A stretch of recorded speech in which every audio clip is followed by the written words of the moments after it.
भाव्या और मुस्कान दोनों उस रेस्टोरेंट पहुंच जाती हैं जहां अनूप गया हुआ था। वहीं बैठ मुस्कान अनूप पर नजर रखने लगती हैं। अभी कुछ ही देर हुई थी उन्हें बैठे की मुस्कान सामने देख हैरान रह जाती है। वहीं भाव्या जो वृषांत के ख्यालों में खोई हुई थी अपने होश में आती है और मुस्कान को इतना हैरान देख पूछती है, ओ मैडम क्या हुआ, इतना हैरान होकर क्या देख रही है। फिर भाव्या मुस्कान की नज़रों के पीछा करते हुए अपने पीछे देखती है तो वो भी हैरान हो जाती है क्योंकि सच में अनूप किसी लड़की के गले लग रहा था और हंस हंस कर बातें कर रहा था। अब कुछ भी हो लेकिन पसंद तो मुस्कान भी अनूप को कहीं ना कहीं करती ही थी, इस वजह से उसे काफ़ी जलन होती है। वहीं भाव्या को तो यकीन ही नहीं होता कि सच में अनूप उस तरह का लड़का हो सकता है। वहीं मुस्कान गुस्से से अपने दांत चबाते हुए कहती है, देखा मैं ना कहती थी ये आदमी कितना बड़ा प्ले बॉय है, देख लो तुम्हें ही यकीन नहीं था ना जब मैंने कहा था कि मैंने इसे हर दिन नई लड़की के साथ देखा है, आज ये लड़की इसका शिकार है। वहीं भाव्या मुस्कान की बातों पर विश्वास करना नहीं चाहती थी लेकिन फिर सामने चल रहे दृश्य को देख उसे यकीन करने पर मजबूर होना पड़ता है। अब उन दोनों को कौन समझाए कि कभी कभी आंखों देखी बात भी सच नहीं होती। वहीं अनूप उस लड़की से काफ़ी हंस हंस कर बातें कर रहा था और इधर मुस्कान काफ़ी जल रही थी लेकिन वो भी क्या करती, उसे भी तो अपने लिए काफ़ी डर था, इसलिए वो चाहकर भी अनूप को अपना नहीं सकती थी। वहीं भाव्या को वृषांत की कही बात याद आती है कि Anoop is a real gem, अगर मुस्कान ने उसे खो दिया तो जो लॉस में होगा वो मुस्कान होगी। ये याद आते ही भाव्या मुस्कान से कहती है, यार पता नहीं क्यों लेकिन मुझे अभी भी यकीन नहीं हो रहा कि अनूप इस तरह का लड़का है। ये सुन मुस्कान कहती है, ये सब देखने के बाद भी तू ऐसा बोल रही है, तुझे दिख नहीं रहा कि सामने क्या चल रहा है। ये सुन भाव्या कुछ नहीं बोल पाती। वहीं अनूप उस लड़की से बात करने के बाद वहां से निकल जाता है तो मुस्कान भी उठते हुए कहती है, चल यार उस लड़की को अनूप की सच्चाई बताते हैं। ये सुन भाव्या कहती है, अरे यार तू क्यों उन लोगों के बीच में टांग अड़ा रही है। जिसे सुन मुस्कान गुस्से कहती है, मैं ये क्यों कर रही हूँ डॉट डॉट तुझे नहीं पता मैं ये क्यों कर रही हूँ। जिस पर भाव्या कहती है, यार देख सुन मेरी बात, जो तेरे साथ हुआ जरूरी नहीं हो वो हर किसी के साथ हो, कभी कभी हम भी गलत हो सकते हैं। ये सुन मुस्कान गुस्से से बोलती है, बस बहुत हुआ, मुझे कुछ नहीं सुनना, मैं ऐसे किसी लड़की की जिंदगी बर्बाद होत नहीं देख सकती हूँ। मैं जा रही हूँ उस लड़की को सच्चाई बताने, तू चल रही है या नहीं। ये सुनना चाहते हुए भी मुस्कान के साथ जाना पड़ता है। वहीं वो लड़की उस रेस्टोरेंट से निकलकर एक मॉल में चली जाती है और अपने लिए काफ़ी शॉपिंग करती है, जिसके बाद वो एक कैफ़े में बैठकर कॉफ़ी पी रही होती है तो मुस्कान को वहीं सही समय लगता है उसे अनूप की सच्चाई बताने का। ये सोच वो जैसे ही उस लड़की के पास जाने लगती है तो फिर जो वो देखती है उसे देख तो भाव्या और मुस्कान एक बार फिर हैरान हो जाते हैं क्योंकि सामने वो लड़की किसी और लड़के को गले लगा रही थी। यहाँ तक उस लड़के ने तो उस लड़के के माथे पर किस भी किया था। ये देख मुस्कान कहती है, यार मैं समझ नहीं पा रही हूँ कि जमाना आगे निकल गया है या हम ही पीछे रह गए हैं यार, यहाँ तो हर कोई ही एक दूसरे को धोखा देने में लगा हुआ है। ये सुन भाव्या भी कहती है, यार तू सही कह रही है, मुझे तो यकीन नहीं हो रहा कि ये लड़की दो लड़कों को एक साथ डेट कर रही है। ये सुन मुस्कान कहती है, यार अब हम क्या करें, क्योंकि जिसे हम अनूप की सच्चाई बताने आए थे वो तो खुद ही धोखेबाज है, अब क्या करें। जिस पर भाव्या कहती है, कोई बात नहीं, अब हम उस लड़के को उस लड़की और अनूप की सच्चाई बताएंगे ताकि कम से कम वो तो बच जाए ऐसे लोगों से। ये सुन मुस्कान कहती है, तू सही कह रही है, हम यही करते हैं। फिर वो दोनों भी उसी कैफ़े में बैठ जाती हैं और उस लड़की के वहाँ से जाने का इंतजार करने लगती है लेकिन वो लड़की तो वहाँ से जाने का नाम ही नहीं ले रही थी। ये देख भाव्या कहती है, यार ये लड़की तो फेविकॉल की तरह वहीं चिपक गई है, जा ही नहीं रही है। ये सुन मुस्कान कुछ सोचती है और एक केवल स्माइल पास करती है, जिसे देख भाव्या हैरान हो जाती है क्योंकि उसे समझ आ जाता है कि जरूर मुस्कान के मन में कोई प्लान आया है जो कि अच्छा तो बिल्कुल भी नहीं है। ये देख वो मुस्कान से कहती है, नहीं मुस्कान तू जो सोच रही है ऐसा कुछ भी करने की ज़रूरत नहीं है, तेरे प्लान कैसे होते हैं मुझे पता है, तो तू ऐसा कुछ नहीं करेगी समझी। ये सुन मुस्कान कहती है, अरे यार तू टेंशन क्यों लेती है, मैं ऐसा वैसा कुछ नहीं करूँगी, तू बस देखती जा मैं क्या करती हूँ। ये बोल वो एक वेटर के पास जाती है और उसे 500 का नोट देते हुए उसके कान में कुछ कहती है, जिसे सुन पहले तो मना कर देता है लेकिन मुस्कान के फिर से पैसे देने पर वो मान जाता है। जिसे देख मुस्कान मुस्कुरा देती है और वापस अपने सीट पर आ जाती है। जिसे देख भाव्या पूछती है, तू क्या करने वाली है। ये सुन मुस्कान कहती है, तू बस देखती जा आगे जो होता है। ये बोल वो वापस उन दोनों को देखने लगती है। वहीं कुछ देर बाद वो वेटर एक ट्रे में एक कप कॉफ़ी लेकर उस लड़की के पास से गुजरता है और जानबूझकर गिरने का नाटक करने लगता है, जिससे वो कॉफ़ी उस लड़की के कपड़ों गिर जाती है। ये देख वो वेटर जल्दी से सॉरी बोलने लगता है तो वो लड़की उस वेटर से इट्स ओके बोल वहाँ से वॉशरूम के लिए चली जाती है। ये देख भाव्या समझ जाती है कि उस वेटर ने जानबूझकर मुस्कान के कहने पर ही वो कॉफ़ी उस लड़की पर गिराई थी ताकि वो वॉशरूम जाए और इधर वो दोनों जल्दी से उस लड़की की सच्चाई उस लड़के को बता सके। और होता भी वैसा ही है। उस लड़की के वॉशरूम जाने के बाद भाव्या और मुस्कान दोनों जल्दी से उस लड़के के पास और जाकर उसके सामने बैठ जाती है।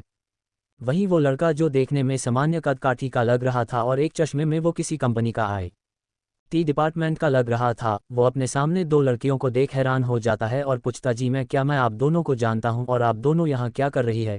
ये सुन मुस्कान कहती है, हम तुम्हें कुछ बताने आई हैं लेकिन उससे पहले तुम अपना नाम बताओ, तुम्हारा नाम क्या है। जिस पर वो लड़का अपने चश्मे को सही करते हुए कहता है, जी मेरा नाम विपुल है, मैं एक IT कंपनी में काम करता हूँ, लेकिन आप लोग मुझे क्या बताने वाली हैं।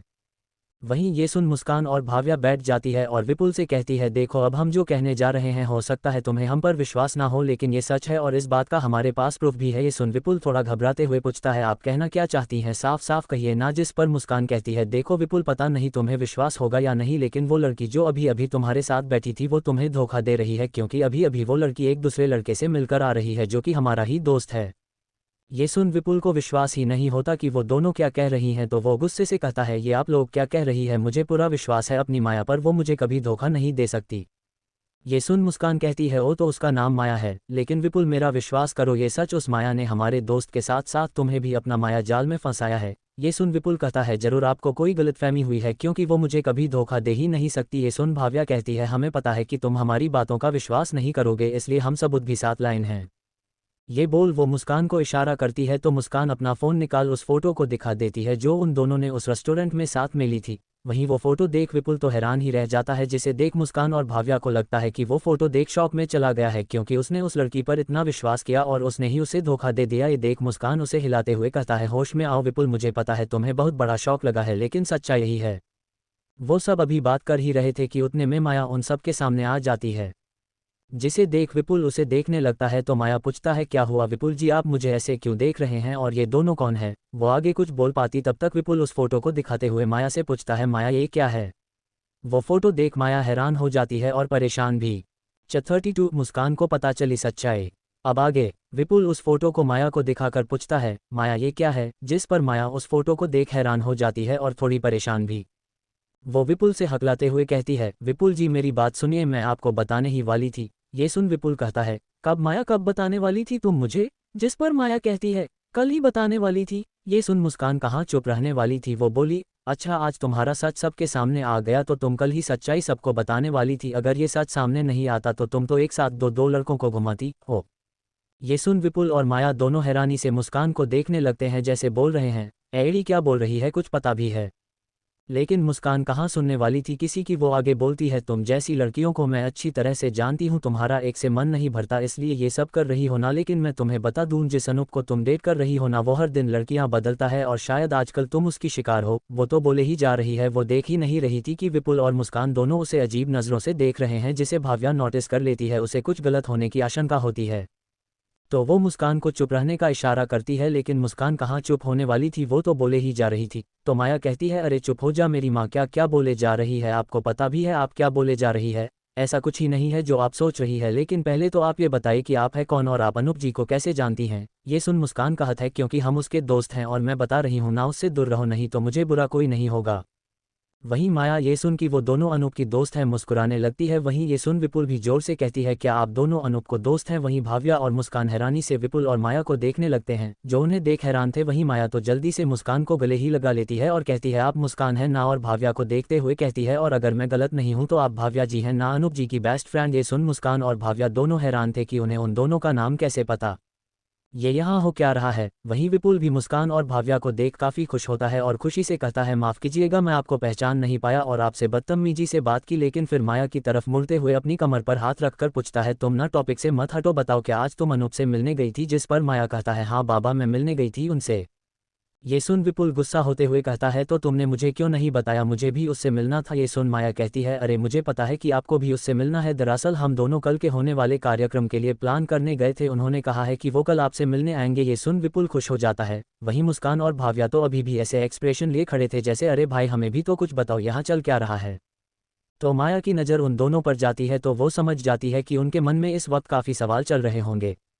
तो मुस्कान और भाव्या से कहती है, मुझे पता है इस वक्त आपके मन में काफ़ी सवाल चल रहे हैं और मुझे ये भी पता है कि शायद आप दोनों ने अनूप जी को गलत समझ लिया है और शायद यही कारण है कि वो आजकल उदास रहते हैं। मुझे ये तो नहीं पता कि क्या बात हुई आप दोनों में, लेकिन मैं ये ज़रूर कह सकती हूँ आप लोगों ने अनूप जी सच्चाई जाने बिना उन्हें गलत समझ लिया है। और कि उन्होंने अपनी सच्चाई किसी को भी बताने से मना किया था, लेकिन मुझे लगता है कि अब वो वक्त आ गया है कि आप लोगों को उनकी सच्चाई पता चले। ये सुन भाव्या कहती है, कैसे सच्चाई। जिसे सुन माया मुस्कुराते हुए कहती है, उसके लिए आप लोगों को हमारे साथ एक जगह चलना होगा। ये सुन दोनों कुछ सोचती हैं, फिर उनके साथ जाने को तैयार हो जाती हैं, फिर सब वहाँ से एक जगह जाने के लिए निकल जाती हैं। कुछ ही देर में सब एक घर के सामने खड़े होते हैं जहां बड़े बड़े अक्षरों लिखा होता है मातृ छाया। ये पढ़ मुस्कान और भाव्या को ये तो समझ आ जाता है कि ये कोई महिला आश्रम है, लेकिन माया उन लोगों को यहाँ क्यों लाई है। वहीं माया भी उन दोनों के चेहरे पर सवाल देख लेती है और कहती है, मैं जानती हूँ आप लोग सोच रही होंगी कि मैं आप दोनों को यहाँ क्यों लाई हूँ, पहले आप अंदर तो चलिए, आपको खुद ही सब समझ आ जाएगा कि मैं आप दोनों को यहाँ क्यों लाई हूँ। ये बोल माया उन्हें अंदर ले जाती है। अंदर जाते ही उन्हें समझ आ जाता है कि ये जगह काफ़ी बड़ी और फैली हुई है। अंदर जाते हैं उन्हें कई सारी लड़कियां मार्शल आर्ट करते हुए दिखाई देती हैं। ये देख मुस्कान और भाव्या के चेहरे पर मुस्कुराहट आ जाती है, लेकिन मुस्कान एक लड़की को देख हैरान रह जाती है क्योंकि उस लड़की को उसने अनूप के साथ एक दिन रोड पर देखा था। ये बोल माया उन्हें अंदर ले जाती है। अंदर जाते ही उन्हें समझ आ जाता है कि ये जगह काफ़ी बड़ी और फैली हुई है। अंदर जाते हैं उन्हें कई सारी लड़कियां मार्शल आर्ट करते हुए दिखाई देती हैं। ये देख मुस्कान और भाव्या के चेहरे पर मुस्कुराहट आ जाती है, लेकिन मुस्कान एक लड़की को देख हैरान रह जाती है क्योंकि उस लड़की को उसने अनूप के साथ एक दिन रोड पर देखा था। जिसके बाद वो लोग आगे बढ़ती है तो आगे कुछ औरतें सिलाई कढ़ाई का काम सीख रही होती है। तो माया उन्हें बताती है, जानती है मुस्कान जी और भाव्या जी, यहाँ मौजूद सारी लड़कियों के साथ कुछ ना कुछ हादसा हो चुका है, कुछ के साथ रेप तो कुछ के साथ एसिड अटैक, जिसके बाद इन लड़कियों को उनके घर वालों ने अपनाने से इनकार कर दिया। तो कुछ ऐसी भी महिलाएं हैं जिनको उनके ससुराल वालों ने निकाल दिया, कभी दहेज ना लाने के नाम पर तो किसी को उनका वारिस ना दे पाने के नाम पर घर से निकाल दिया है। जिसके बाद उनके पास सिवाय मरने के और कोई रास्ता नहीं रहता। ऐसी महिलाओं और लड़कियों की मदद करता है ये आश्रम। जिसके बाद वो लोग आगे बढ़ती है तो आगे कुछ औरतें सिलाई कढ़ाई का काम सीख रही होती है। तो माया उन्हें बताती है, जानती है मुस्कान जी और भाव्या जी, यहाँ मौजूद सारी लड़कियों के साथ कुछ ना कुछ हादसा हो चुका है, कुछ के साथ रेप तो कुछ के साथ एसिड अटैक, जिसके बाद इन लड़कियों को उनके घर वालों ने अपनाने से इनकार कर दिया। तो कुछ ऐसी भी महिलाएं हैं जिनको उनके ससुराल वालों ने निकाल दिया, कभी दहेज ना लाने के नाम पर तो किसी को उनका वारिस ना दे पाने के नाम पर घर से निकाल दिया है। जिसके बाद उनके पास सिवाय मरने के और कोई रास्ता नहीं रहता। ऐसी महिलाओं और लड़कियों की मदद करता है ये आश्रम।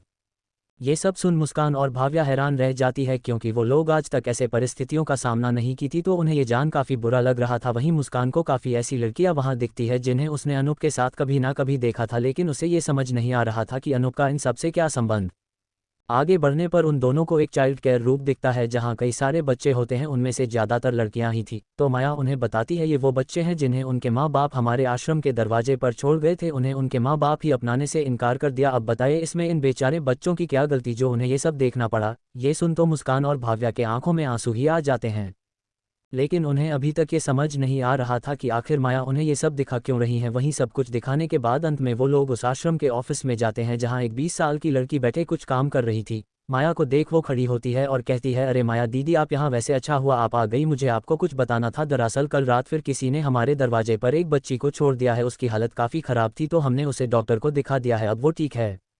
वो बातें कर ही रही होती है कि उसकी नज़र मुस्कान और भाव्या पर पड़ती है। तो वो माया से पूछती है, दीदी ये दोनों कौन है, क्या लोग नहीं आए हैं यहाँ पर। जिसे सुन माया कहती है, अरे नहीं दामिनी, ये लोग अनूप जी की दोस्त हैं। ये सुन दामिनी तुरंत कहती है, क्या ये दोनों मुस्कान जी और भाव्या जी हैं। वहीं अपना नाम वापस किसी लड़की से मुंह से सुनकर मुस्कान और भाव्या हैरान हो जाती है। वहीं वो लड़की जल्दी से जाकर दोनों के गले लग जाती है और कहती है, मुझे बहुत खुशी हुई आपसे मिलकर, भैया बहुत बातें करते हैं आप लोगों की, मैं अभी सबको बता कर आती हूँ कि भैया की दोस्त आई हैं, देखना आप लोग, वो सब आप लोगों से मिलकर बहुत खुश होंगी। ये बोल वो बाहर की तरफ भाग जाती है। वहीं मुस्कान और भाव्या को तो अभी भी कुछ समझ नहीं आ रहा था कि आखिर ये सब चल क्या रहा है और अनूप का इन सब से क्या संबंध है। तो मुस्कान आखिर में पूछ ही लेती है कि माया आखिर तुम हमें यहाँ क्यों लाए हो और ये सब से अनूप का क्या संबंध है। वहीं भाव्या की नज़र सामने एक तस्वीर पर पड़ती है जिसे देख भाव्या के हैरानी का कोई ठिकाना नहीं रहता, उसके तो पैरों तले जमीन ही खिसक जाती है। वहीं मुस्कान भाव्या से कुछ कहती है लेकिन भाव्या तो इस वक्त कुछ भी सुनने समझने के हालत में नहीं थी। वहीं जब मुस्कान भाव्या को ऐसे एक तरफ देखा पाती है तो पूछती, अरे मैं तुमसे बात कर रही हूँ और तुम क्या कर रही है और क्या देख रही हो उधर। ये बोल वो भी उधर देखने लगती है, लेकिन उसका रिएक्शन भी भाव्या से कुछ अलग नहीं था। तो आखिर क्या ऐसा देख लिया भाव्या और मुस्कान ने कि वो लोग इतना हैरान हो गई। आखिर क्या सच्चाई है अनूप की। 33 शर्मिंदा मुस्कान।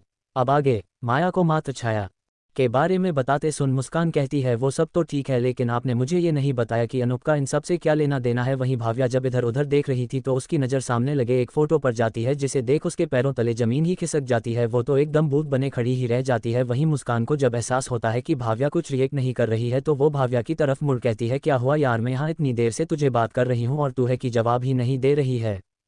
लेकिन जब अभी भी जवाब नहीं आता है तो मुस्कान भाव्या की नज़रों का पीछा करती है तो उसका भी सेम ही रिएक्शन था, उससे तो कुछ कहा ही नहीं जा रहा था। वहीं इन दोनों को इतना हैरान देख माया मुस्कुराने लगती है। तो भाव्या अपने होश में आते हुए माया से पूछती है, ये क्या है। जिस पर माया कहती है, वही जो आप यहाँ जानने आई थी। ये बोल वो मुस्कुराने लगती है। दरअसल से वो फोटो अनूप की थी, इस देश के राष्ट्रपति के साथ, जिसके नीचे लिखा था मातृछाया के संस्थापक को मिला राष्ट्रपति से सम्मान इतनी कम उम्र में समाज के कल्याण के काम के लिए। वहीं मुस्कान तो अभी भी निशब्द थी, उसे अब अपने आप से ही घिन आ रही थी कि उसने क्या क्या नहीं कहा अनूप को और कैसे सोच लिया उसके बारे में और वो क्या निकला। वहीं माया कहती है जी ये मातृछाया अनूप जी ने ही शुरू किया था और बदकिस्मती इस आश्रम की पहली लड़की मैं थी। ये सुन मुस्कान और भाव्या हैरान रह जाती है, उन्हें यकीन ही नहीं होता कि माया ये क्या बोल रही है। वहीं माया आगे कहती है, दरअसल 2 साल पहले मेरे साथ दुष्कर्म हुआ था, करने वाला बहुत बड़ी बाप की औलाद था, इसलिए हम कुछ नहीं कर पाए। वहीं जब मैं अपने घर गई तो घर वालों ने भी अपनाने से इनकार कर दिया। मैं पहले ही अपने साथ हुए उस हादसे से उभर नहीं पाई थी, ऊपर से जब मेरे घर वालों ने भी मेरा साथ छोड़ दिया तो मैं पूरी तरह से टूट गई, कुछ नहीं बचा था मेरी जिंदगी में। अब तो मैंने आत्महत्या करने की सोच ली और पहुंच गई नदी में छलांग लगाने, जहां मुझे अनूप जी ने बचाया था। जिसके बाद उन्होंने मुझे पहले खूब डांटा, फिर प्यार से पूछा कि मैं ऐसा क्यों करने जा रही थी। सच कहूं तो उन दिनों सब मुझसे बस दूर ही भागते थे और कुछ लोगों ने तो मुझे बाजारू ही समझा शुरू कर दिया था। इस पर जब मुझसे अनूप जी ने पूछा तो मैं खुद को संभाल ही नहीं पाए और फुट फुट कर रो दी। उन्होंने भी मुझे चुप नहीं कराया, जी भर के रोने दिया। जिसके बाद जब मैंने उन्हें अपनी आप बीती सुनाई तो उन्हें भी बहुत गुस्सा आया और उन्होंने मुझसे कहा इस बात के लिए तुम क्यों जान देने जा रही थी, जान तो उन्हें देनी चाहिए जिन्होंने तुम्हारे साथ ये सब किया है। आप मुझसे बड़ी है, मेरी दीदी जैसी है, मैंने आपसे वादा करता हूं कि जिन्होंने भी आपके साथ ये काम किया है मैं उन्हें सजा जरूर दिलवाऊंगा। जिसके बाद उन्होंने उन लोगों के खिलाफ केस फाइल किया। अब क्योंकि अनूप जी इस शहर के जाने माने आदमी के बेटे हैं तो फैसला भी हमारे हक में हुआ और उन लोगों को सजा हुई। लेकिन उस सजा का क्या जो मैं झेलती आ रही थी। अब ना तो मुझे ये समाज अपना रहा था और ना ही मेरे घर वाले। मेरा ये दुख देख उन्होंने मुझसे पूछा कि आखिर तुम्हें समाज की जरूरत ही क्यों है, एक महिला से समाज है, समाज से महिला नहीं। तुम उठो और वापस अपने पैरों पर चलना शुरू करो, देखना एक दिन ये समाज भी तुम्हें अपनाएगा और तुम्हारे घर वाले भी।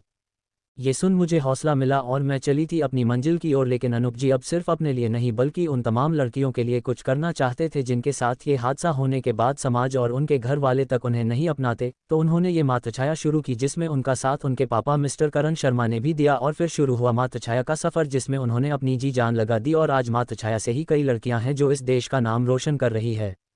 अनूप जी ने यहाँ मौजूद हर लड़की को जीने की राह तब दिखाई जब उनके जीने की चाह ही खत्म हो गई थी और इस मातृछाया की देखरेख मुझे सौंपी जिसे मैं अपने पूरे मन से निभा रही हूँ। मैंने सोच लिया था कि अब मेरा पूरा जीवन इसी काम के लिए समर्पित है, लेकिन फिर मेरी मुलाकात विपुल जी से हुई। विपुल जी करण सर की कंपनी में काम करते थे। उन्होंने तो देखते ही मुझसे शादी की बात पूछ ली थी, लेकिन मेरे साथ हुए उस हादसे के कारण मैं जल्दी किसी पर भरोसा नहीं कर पाती थी। लेकिन वो कहते हैं कि प्यार अगर सच्चा हो तो एक ना एक दिन दूसरे के मन में प्यार जगह ही देता है। मेरे साथ भी ऐसा नहीं हुआ और अब अगले महीने मेरी शादी है उनसे, जिसके लिए मैं और अनूप जी प्लान कर रहे थे।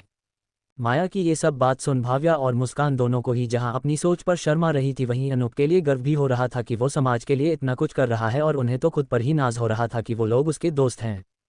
लेकिन मुस्कान को तो कुछ समझ ही नहीं आ रहा था कि वो अब क्या करे। उसने तो क्या कुछ नहीं बोल दिया था अनूप को। फिर उसे अनूप का इजहार याद आता है कि वो उससे कितना प्यार करता है। ये याद आते ही वो सोचती है उसका प्यार कितना महान था, क्या सच में मैं उसके प्यार के काबिल भी हूँ। ये सब सोच उसके आंखों से आंसू तो रुकने का नाम ही नहीं ले रहे थे। वहीं माया मुस्कान के पास आती हुई कहती है, मुस्कान तुम्हें पता है अनूप जी मुझे अपनी बड़ी बहन मानते हैं और कभी मुझसे से कभी कुछ नहीं छिपाते। मुझे पता है कि वो तुमसे कितना प्यार करते हैं और मुझे ये भी पता है कि तुमने उन्हें गलत समझ लिया था जिसकी वजह से तुम दोनों में काफ़ी लड़ाई भी हो गई। लेकिन मुस्कान मैं तुमसे एक बात जरूर कहना चाहूँगी, जिंदगी ने कभी कभी आंखों देखी सच हो। ये जरूरी नहीं तुमने उन्हें यहाँ की कई लड़कियों के साथ देख ये समझ लिया कि वो एक कैरेक्टरलेस इंसान है, जबकि बात तो कुछ और ही थी। वहीं मुस्कान ये सुन काफ़ी ज़्यादा शर्मिंदा थी, लेकिन अब वो कुछ नहीं कर सकती थी सिवाय पछताने के। लेकिन माया मुस्कुराते हुए कहती है, मुझे पता है कि तुम अपने किए पर काफ़ी शर्मिंदा हो, लेकिन मेरा यकीन करो अनूप जी तुमसे बहुत प्यार करते हैं। तुम एक बार उनसे माफ़ी मांग के तो देखो, मुझे यकीन है कि वो तुम्हें ज़रूर माफ़ कर देंगे। वो लोग अभी बात कर ही रहे थे कि इतने में वहां ऑफिस के बाहर औरतों की भीड़ जमा हो गई। सब मुस्कान और भाव्या जी से मिलना चाहते थे क्योंकि आश्रम में सबको पता था कि अनूप जी मुस्कान से प्यार करते हैं और भाव्या जी उनकी बेस्ट फ्रेंड हैं। वो उन दोनों के बारे में आश्रम में काफ़ी बातें किया करते थे। सब उन दोनों से मिलना चाहते थे, जिसे देख माया मुस्कुराते हुए कहती है, खैर बातें तो होती रहेंगी, चलो पहले सबसे मिल लो वरना सब अंदर ही चले आएंगे। ये सुन भाव्या और मुस्कान दोनों बाहर आती है, जिन्हें देख आश्रम की सारी लड़कियां उन्हें नमस्ते कहती है। वहीं कुछ लड़कियां तो मुस्कान को देख कहने लगती है, अरे देखो तो मुस्कान जी कितनी सुंदर है, इसीलिए तो अनूप जी मुस्कान जी को इतना पसंद करते हैं। वहीं दूसरी लड़की तो मुस्कान को भाभी ही बोलना शुरू कर देती है, जिसकी देखा देखी सब मुस्कान को भाभी ही बोलना शुरू कर देते हैं। वहीं मुस्कान का मन तो गिल्ट से भरा जा रहा था, कहाँ अनूप ने उसके बारे में इतना कुछ लोगों को बता रखा था कि उसके नाम पर मुझे इतनी इज्जत मिल रही है, और एक उसने उसे ही गलत समझ लिया। जब उससे वो गिल्ट बर्दाश्त नहीं हुआ तो वो वहां से निकल गई। वहीं भाव्या भी समझ रही थी कि मुस्कान इस वक्त क्या महसूस कर रही है। जब उसने आज एक पल के लिए अनूप को गलत समझा तो उसे इतना बुरा लग रहा है, तो मुस्कान तो उसे ना जाने कब से गलत समझती आ रही थी, उसे कैसा लग रहा होगा। तो वो भी मुस्कान के पास चली जाती है। तो क्या होगा आगे? क्या सच में अनूप मुस्कान को माफ कर देगा या फिर मुस्कान को पापड़ बेलने पड़ेंगे अनूप को मनाने में? 34 आत्मसम्मान। अब आगे। मुस्कान रोती हुई आश्रम के बाहर आ गई। वहीं भाव्या भी उसे जाते हुए देख रही थी। वो समझ सकती थी कि मुस्कान इस वक्त कैसे फील कर रही होगी, क्योंकि चाहे कुछ भी हो प्यार तो वो भी करती ही थी अनूप से, और उसकी सच्चाई जानने के बाद उसे कितना दुख हो रहा होगा ये भी वो समझ रही थी। तो वो भी उसके पीछे जाती है। इधर अनूप जब कॉलेज वापस आता है तो उसे भाव्या और मुस्कान दोनों ही कैंटीन में नहीं दिखती है। तो वो ये सोच कि हो सकता है क्लास में हो, वो वहीं बैठ जाता है और अपना लंच करने लगता है। कुछ देर बाद जब वो क्लास में जाता है तो देखता है वो दोनों तो क्लास में भी नहीं है, जिसे देख वो भाव्या को फ़ोन लगाकर पूछने की सोचता है कि आखिर वो लोग कहाँ हैं। वो फ़ोन लगाता है लेकिन भाव्या फ़ोन नहीं उठाती, जिसे देख अनूप थोड़ा परेशान हो जाता है, क्योंकि भाव्या उसका फ़ोन हमेशा उठाती थी। फिर ये सोच कि हो सकता है वो लोग वृशांत के साथ हो, वो वृशांत को ढूंढने लगता है। तो उसे वृशांत फ़ोन पर बात करते हुए मिलता है। वो तुरंत वृशांत के पास जाता है तो वृशांत अनूप को आता देख पूछता है, क्या हुआ अनूप, तुम परेशान क्यों लग रहे हो? तो अनूप पूछता है, क्या भाव्या और मुस्कान को तुमने कहीं देखा है? जिस पर वृशांत कहता है, नहीं, लेकिन वो लोग तो कैंटीन में होंगी ना। इस वक्त ये सुना अनूप का घबराहट और बढ़ने लगती है। तो वो घबराते हुए कहता है, नहीं यार, वो लोग वहाँ नहीं है। मैंने भाव्या को फ़ोन भी किया था, उसने फ़ोन नहीं उठाया। तुम एक बार मुस्कान को फ़ोन करके पूछो वो लोग कहाँ हैं। जिस पर वृशांत मुस्कान को फ़ोन करता है लेकिन वो भी फ़ोन नहीं उठाती। ये देख अनूप घबराते हुए कहता है, ये दोनों फ़ोन क्यों नहीं उठा रही हैं और आखिर चली कहाँ गई हैं? वृशांत, मुझे कुछ सही नहीं लग रहा है, हमें पता लगाना चाहिए। ये बोल वो वृशांत को दोनों को ढूंढने को कहता है, जिस पर वृशांत भी भाव्या के लिए थोड़ा परेशान हो जाता है। लेकिन फिर उसे याद आता है कि उसने उसकी सिक्योरिटी के लिए उसके फ़ोन में GPS ऑन किया था, जिससे उसे पता चलता रहे कि वो कहाँ जा रही है। वो तुरंत उसे देखता है तो भाव्या की लोकेशन वहां से कुछ दूर की दिखा रही होती है। ये देख वृशांत कहता है, वो लोग यहाँ से ज़्यादा दूर नहीं है, हमें तुरंत चलना चाहिए। ये बोल वो दोनों उस लोकेशन को ट्रेस करते हुए वहां से निकल जाते हैं और उस लोकेशन का पीछा करने लगते हैं। लेकिन आधे रास्ते में ही अनूप को शायद पता चल जाता है कि वो दोनों कहाँ हैं। ये देख वो एक गहरी सांस लेते हुए कहता है, अब इस लोकेशन की ज़रूरत नहीं है, मुझे पता है दोनों कहाँ हैं।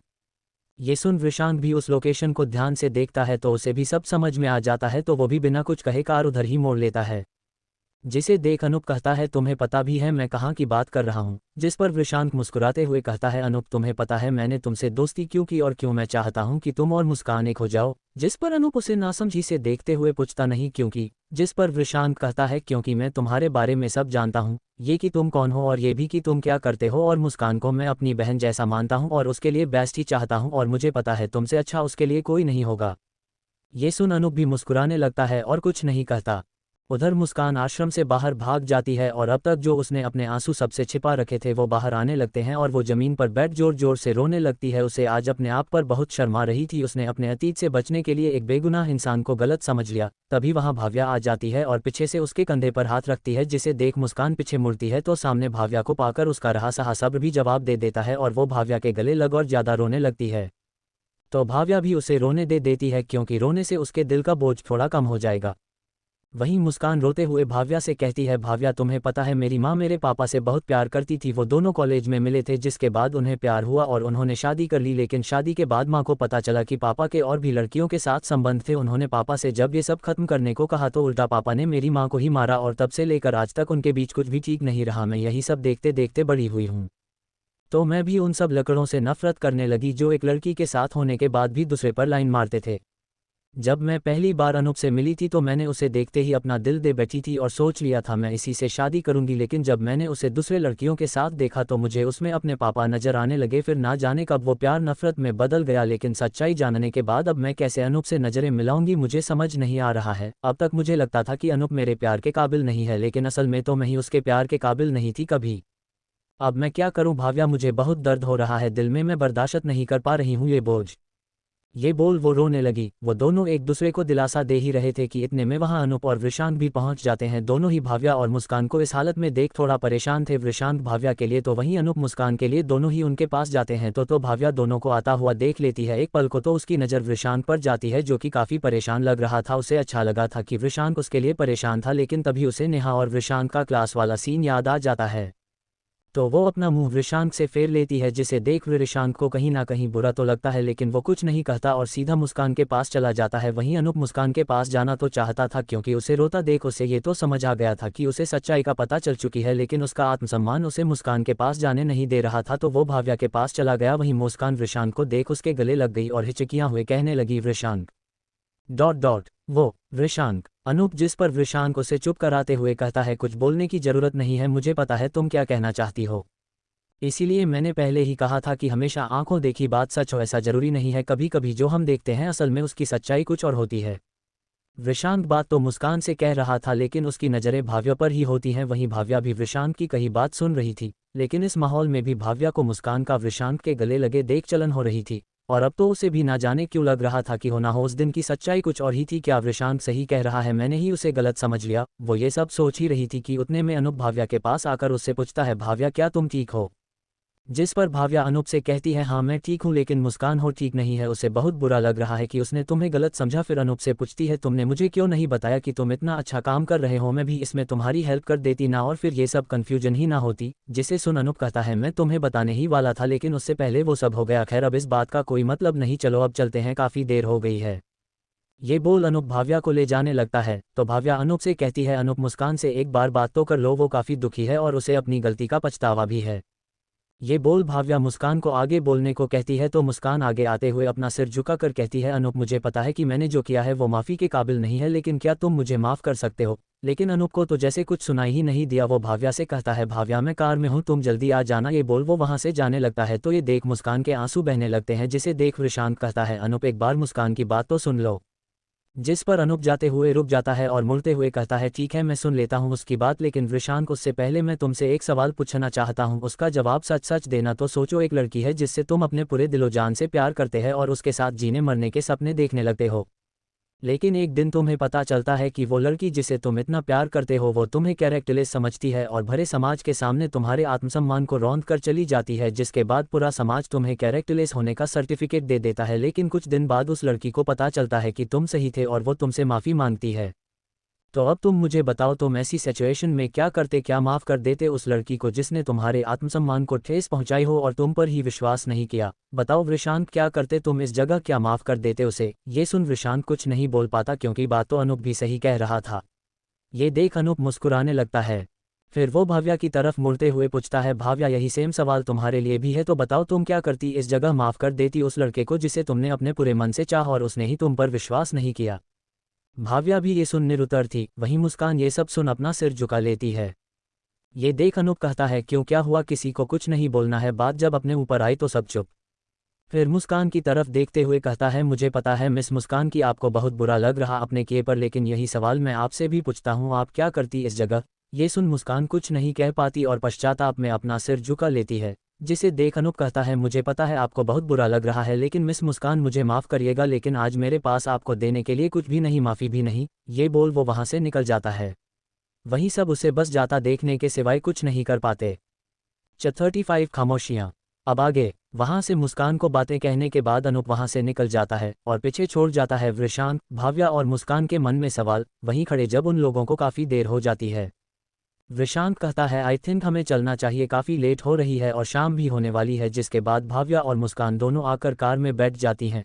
कार में सब शांत रहते हैं, सबके मन में अलग ही ख्याल चल रहे थे। जहां मुस्कान के मन में तो उसके और अनूप के साथ बिताए पल चल रहे थे, तो वहीं भाव्या अपने और वृषांक के बारे में सोच रही थी कि क्या सच में जो मैंने देखा वो सच्चाई नहीं थी? लेकिन मैंने उन्हें साफ साफ देखा था, मैं गलत कैसे हो सकती हूँ? मुझे सच्चाई तो पता लगानी ही होगी। तो वहीं वृषांक के मन में अनूप की कही बातें चल रही थी। उसे कहीं ना कहीं अनूप की बातें भी सही लग रही थी, लेकिन वो कहते हैं ना, किस गलती इंसानों से ही होती है और प्यार और पश्चाताप और मजबूत बनाते हैं। मुझे यकीन है कि एक ना एक दिन अनूप मुस्कान को माफ़ कर ही देगा, क्योंकि मुझे पता है वो इस वक्त बस गुस्सा है, वो नफरत नहीं करता मुस्कान से, वरना आज उसके ना मिलने पर यूँ परेशान नहीं होता। मुझे बस इन दोनों को अकेले में बात करने के लिए मिलना होगा, इनकी समस्या का हल बात करके निकल सकता है। अब मुझे ही कुछ करना होगा। कुछ ही देर में मुस्कान का घर आ जाता है, तो वृषांक उसे वहां ड्रॉप करता है। मुस्कान इस वक्त काफ़ी दुखी लग रही थी, तो भाव्या नीचे उतर उसे गले लगाते हुए कहती है, मुस्कान यार तू टेंशन मत ले, मुझे पता है अनूप इस वक्त तुझसे बस गुस्सा है क्योंकि तूने उस पर विश्वास नहीं किया, देखना वो तुझे बहुत जल्द ही माफ़ कर देगा, मैं बात करूंगी ना उससे। जिस पर मुस्कान फिकासा मुस्कुराते हुए कहती है, नहीं भाव्या, ये काम मैं खुद करना चाहती हूँ, जो गुनाह मैंने किया है उसका पश्चाताप मैं खुद करना चाहती हूँ। बाकी अब वो मुझे अपनाता है या नहीं ये तो उस पर ही निर्भर करता है, बाकी अब मेरी ज़िंदगी तो बस वही है। ओके अब तू भी घर जा, काफ़ी लेट हो गई है। फिर जाते जाते कहती है, और हाँ मुझे नहीं पता कि तुम्हारे और विशांत के बीच क्या परेशानी है, लेकिन मैं इतना ज़रूर कह सकती हूँ कि वो कभी गलत नहीं हो सकता, तो हो सके तो तू भी उससे बात कर, वरना कहीं ऐसा ना हो कि जो हाल आज मेरा है वही हाल कल तेरा ना हो जाए। ये सुन भाव्या हैरान हो जाती है और सोचती है इसे कैसे पता कि मेरे और विशांत के बीच कुछ हुआ है, क्या विशांत ने उसे सब बता दिया है। वहीं मुस्कान उसे सोचता देख समझ जाती है कि वो क्या सोच रही है, तो वो कहती है तू परेशान मत हो, मुझे विशांत ने कुछ नहीं बताया। जिस पर भाव्या कहती है तो तुझे कैसे पता चला कि हमारे बीच कुछ हुआ है, जिस पर मुस्कान मुस्कुराती है और कहती है अरे यार मेरे पास भी आंखें हैं, मैं साफ साफ देख सकती है कि तुम दोनों कुछ दिन से बात नहीं कर रहे। जिस पर भाव्या कहती है तुझे पता नहीं है क्या हुआ है, इसलिए तू ये सब बोल रही है। ये बोल भाव्या कुछ बोलती उससे पहली है विशांत कार के अंदर से हॉर्न मारता है, जिसे देख मुस्कान कहती है अच्छा ठीक है, मैं तेरी कहानी बाद में सुनूंगी, पहले तू घर जा, रात काफ़ी होने वाली है। Okay bye. ये बोल वो घर में चली जाती है। वहीं भाव्या आकर कार में बैठ जाती है, जिसके बाद वो दोनों वहां से निकल जाते हैं। अब इस वक्त कार में सिर्फ वो दोनों थे तो कार का माहौल कुछ अजीब और असहज हो गया था। दोनों ही एक दूसरे से बात करना चाहते थे, लेकिन शुरू कौन करे, दोनों ही एक दूसरे को चोर नज़रों से देख रहे थे, और जब कभी एक दूसरे से नज़रें मिलती तो दोनों इधर उधर देखने लगते। माहौल को थोड़ा सही करने के लिए विशांत कार में रेडियो ऑन कर देता है, जिसमें आवाज़ आती है हाय मेरा नाम है आर जे अनिल और आप सुन रहे हैं मेरे हम सफ़र शो। हम तो आपका प्यार आपसे नाराज चल रहा है, कुछ गलतफहमियों ने आपके दरमियान जगह बना ली है और अब आप दोनों सोच रहे हैं कि कौन बात की शुरुआत करे, क्योंकि अब आपके की बीच बात ईगो पर आ गई है। तो दोस्तों मैं तो यही कहूँगा कि यार आप लोग बात करके अपने बीच की दूरियां खत्म कर लो, क्योंकि वो कहते हैं वक्त का कोई भरोसा नहीं, क्या पता कल होना हो। तो इसी बात पर मैं आपको सुनाने जा रहा हूँ ये बहुत ही खूबसूरत सा गीत, सो एंजॉय द सॉन्ग। ये बोल वो गाना प्ले कर देता है और गाना बजने लगता है। वहीं दोनों को लगता है कि शायद एसआर जे को भी पता चल गया है कि हमारे बीच कुछ परेशानी है, इसीलिए तो ऐसी बात कर रहा है। फिर गाना प्ले होने लगता है।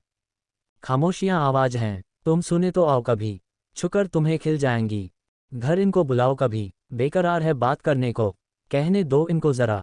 खामोशियां, तेरी मेरी खामोशियां, खामोशियां, लिपटी हुई खामोशियां।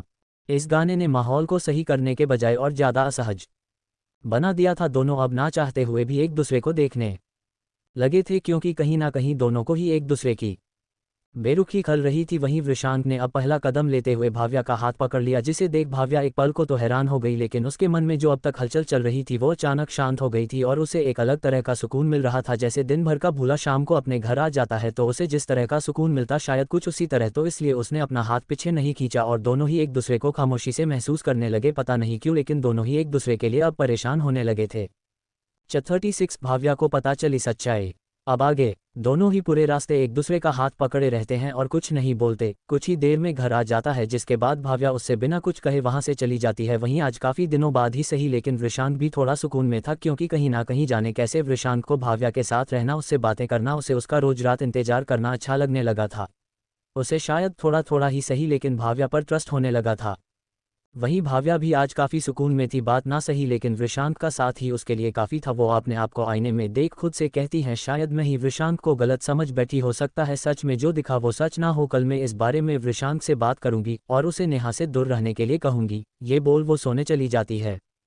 अगले दिन वापस से सब शुरू हो जाता है, वही विशांत के जाप से सबका उठना और आकर पूजा में बैठना। लेकिन आज की सुबह भाव्या के लिए कुछ ज़्यादा ही अच्छी थी। उसे सुबह सुबह उठते ही विशांत दिख जाता है, वो भी सूर्य भगवान को जल देते हुए। इस वक्त विशांत ने सिर्फ धोती पहनी थी और ऊपर से कुछ नहीं डाला हुआ था। वहीं अपने कमरे की बालकनी में खड़ी भाव्या को उसे देख अपना गला सूखते हुए महसूस होता है। इस वक्त विशांत की बॉडी इतनी अच्छी तरह से दिख रही थी कि भाव्या को उसके एब्स और मस्कुलर चेस्ट साफ साफ दिख रहे थे, जिसे देख भाव्या एक गहरी सांस लेते हुए सोचती है यार क्या है ये आदमी, मतलब इतने हैंडसम लड़के भी रियल लाइफ होते हैं क्या। नो वंडर कि क्यों नेहा इस पर लाइन मारती है और मुस्कान भी इस पर फिदा है, क्योंकि ये है ही इतना हैंडसम और चार्मिंग कि कोई भी इसके प्यार में पड़ जाए। लेकिन फिर अपने आप पर इतराते हुए कहती है लेकिन कुछ भी हो ही इज ओनली माइन। ये बोल वो मुस्कुराने लगती है, फिर आपको डांटते हुए कहती है हाय राम बेशर्म लड़की, यूं इस तरह एक लड़के को देख रही है, तुझे शर्म नहीं आती। ये बोल वो अपने आप को डांटती है, लेकिन फिर अपने ही कहती है अब मैं भी क्या करूं, जब सामने इतना हैंडसम लड़का खड़ा हो जो कि सिर्फ और सिर्फ तुम्हारा हो तो थोड़ा तो देख ही सकते हैं। हाँ ये बोल वो शर्माने लगती है, फिर से अपने आप को ही डांटते हुए कहती है धत पगल लड़की क्या बोले जा रही है। ये बोल वो चेंज करने चली जाती है। दोनों नाश्ता कर कॉलेज के लिए निकल जाते हैं, जहां आज भाव्या तो चोर नज़रों से वृशांक को देख रही थी, लेकिन वृशांक की नज़र तो सिर्फ अपने फ़ोन पर थी जिसमें उन 2 प्रोजेक्ट की डिटेल थी जिसे उसे कुछ दिन पहले ही साइन किया था, क्योंकि इस प्रोजेक्ट से उसे काफ़ी फ़ायदा होने वाला था जो कि मिस्टर हेमंत के प्रोजेक्ट में नहीं हो पाया था, क्योंकि वृशांक के लिए मिस्टर हेमंत का प्रोजेक्ट अपने लिए एक पब्लिसिटी के तौर पर था जिसे कर उसे पैसों का फ़ायदा तो नहीं हुआ, लेकिन पब्लिसिटी और लोगों का भला तो हो ही गया, वो इसी में खुश था। वहीं भाव्या जब वृशांक को अपने फ़ोन में खोया देखती है तो जल उठती है। अब तो उसे वृशांक का फ़ोन भी अपनी सौतन लगने लगी थी। वो अपने आप से ही कहती है, इन्हें देखो तब से फ़ोन पर ही चिपके हुए हैं, यहाँ एक सुंदर क्यूट सी लड़की बैठी है, लेकिन मजाल है ये उसे देख ले, क्योंकि इन्हें तो अपने फ़ोन से ही फुर्सत नहीं है। फ़ोन ना हो गया मेरी दुश्मन हो गया। दोनों कॉलेज पहुंच जाते हैं, जहां हर बार की तरह वृशांक कॉलेज से कुछ पहले ही उतर जाता है और भाव्या कॉलेज चली जाती है। जहां मुस्कान उसका इंतजार कर रही थी, आज उसके चेहरे पर वो रौनक और चमक नहीं थी जो हमेशा रहती है। कोई भी देखकर ये बता सकता था कि वो रात भर रोई है। वहीं से गुजरता अनूप भी ये देख लेता है, जिसे देख उसके दिल में एक टिस्सी उठती है, क्योंकि कहीं ना कहीं उसके रोने की वजह वही था। लेकिन वो कुछ नहीं कहता और वहां से निकल जाता है। वहीं मुस्कान जब अनूप को देखती है तो उससे बात करने की सोचती है, और जैसे ही आगे बढ़ने को होती है तो देखती है अनूप उसे देखकर भी अनदेखा कर वहां से निकल जाता है, जिसे देखना चाहे हुए भी मुस्कान के आंखों में आंसू आ जाते हैं, जिसे भाव्या आती हुई देख लेती है और जल्दी से उसके पास आती हुई पूछती है, मुस्कान क्या हुआ तुझे, तू रो क्यों रही है। जिस पर मुस्कान अपने आंसू पोंछते हुए कहती है, कुछ नहीं यार, अब ये आंसू तो जिंदगी का हिस्सा बन गए हैं, तू बता तू कैसी है। जिस पर वो कहती है, ठीक हूँ। वो दोनों बात कर ही रही होती है कि भाव्या की नज़र सामने चले आ रहे वृशांक और नेहा पर पड़ती है, जिन्हें देख एक बार फिर भाव्या वृशांक को गलत समझ लेती है और गुस्से से वृशांक को देखते हुए वहां से निकल जाती है। असल में जब वृशांक कॉलेज आ रहा था तो रास्ते में उसे नेहा मिल गई, जो उससे अपने किए गए बिहेवियर के लिए माफ़ी मांग रही थी, जिसे देख वृशांक भी उसे माफ़ कर देता है और दोनों कॉलेज साथ ही आने लगते हैं। वहीं वृशांक ने भी भाव्या को गुस्से से जाते हुए देख लिया था, लेकिन इस बार वो उसके पीछे नहीं गया, क्योंकि वो चाहता था कि भाव्या इस बार खुद समझे कि सिर्फ किसी के साथ बात करने से कोई किसी को प्यार या पसंद नहीं करने लगता है। उसके लिए एहसासों का होना बेहद ज़रूरी है। उसे ये समझना होगा कि वो एहसास नेहा के लिए कभी हो नहीं सकते, क्योंकि वो एहसास अब सिर्फ कहीं ना कहीं भाव्या के लिए ही थे। वहीं मुस्कान भाव्या को इतने गुस्से में जाते देख समझ जाती है कि जरूर कुछ तो बात है, तो वो भी भाव्या के पीछे जाती है।